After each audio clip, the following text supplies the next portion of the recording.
Hi guys, I'm Shmi. It's Wilton House Day. We're at RAF Autumn where supercars taking part in Wilton House are on the track. Here we've got a Lamborghini Aventador, 700 horsepower, up against the Ferrari F12 Berlinetta, 730 horsepower, but just rear-wheel drive versus four-wheel drive, the ultimate supercar showdown, you could say. These two heavyweights. Anyway, let's see what happens.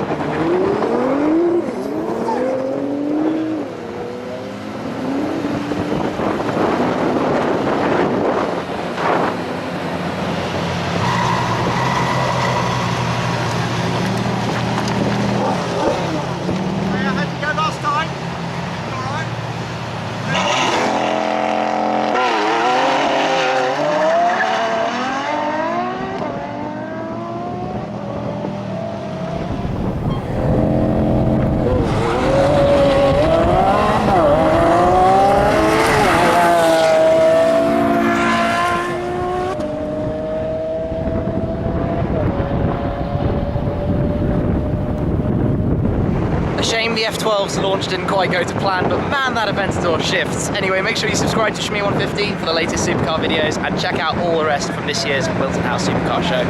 I'll catch up with you again soon. Cheers.